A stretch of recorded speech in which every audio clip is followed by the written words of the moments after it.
కూటమి ప్రభుత్వంలో కూడా వైసీపీ హవా నడుస్తుందని జనసేన నాయకులు ఆరోపించారు. విశాఖ జిల్లా పెందుర్తి నియోజకవర్గం జరిపోతులపాలెం వైఎస్ఆర్ కాలనీలో అవకతవకలు జరిగాయని వారు అన్నారు. వైసీపీ హయాంలో ఒకే కుటుంబానికి హౌసింగ్ కాలనీ పేరుతో 4 పట్టాలు ఇచ్చారని జనసేన నాయకులు మండిపడ్డారు.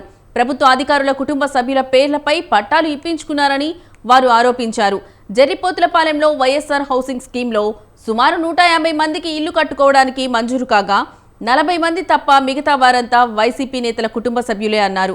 వైసీపీ అరాచకాలు భరించలేకే రాష్ట్ర ప్రజలు 11 సీట్లకే పరిమితం చేశారని జనసేన నేతలు వ్యాఖ్యానించారు.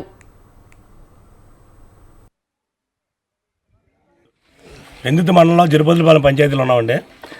గత వైసీపీ ప్రభుత్వం అరాచకాలకు అడ్డు అదుపు లేకన్నా కొండలనే అంటే దోచుకో అనే లెక్కలు వ్యవహరించారు. ఈరోజు అడ్డగోలుగా హౌసింగ్ కాలనీ ఉంది, రూరల్ హౌసింగ్ కాలనీలో బినామీల ఎక్కువ ఉంది. అదే అర్బన్ హౌసింగ్ కాలనీ సేమ్ పరిస్థితి. ఈ రూరల్ హౌసింగ్ కాలనీకి వచ్చేటికి జరిపోతులపాలెం గ్రామ నివాసులు ఉన్న వాళ్ళు ఒక ఇంటికి తమ్ముడికి పట్ట, బామ్మర్ది పట్ట, పెళ్ళాని పట్ట, ఇంటి యజమాని పేరుని ఇంటి పన్ను ఉంటుంది.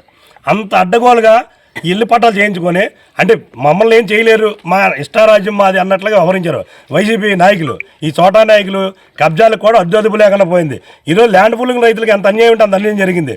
ల్యాండ్ పూలింగ్ డీఫారం పట్టా ఉన్న వాళ్ళకి 950 గజాలు ఎకరాకి గత గవర్నమెంట్ ఇచ్చింది. అదే అనాథ రైతు దానికి 450 గజాలు ఇచ్చింది. ఇప్పుడు అనాథ రైతు ల్యాండ్ అంతా ఈ వైసీపీ బ్రోకర్లు ఏం చేశారు, కబ్జాలు చేసి వాళ్ళ పేరుని పెట్టుకున్నారు.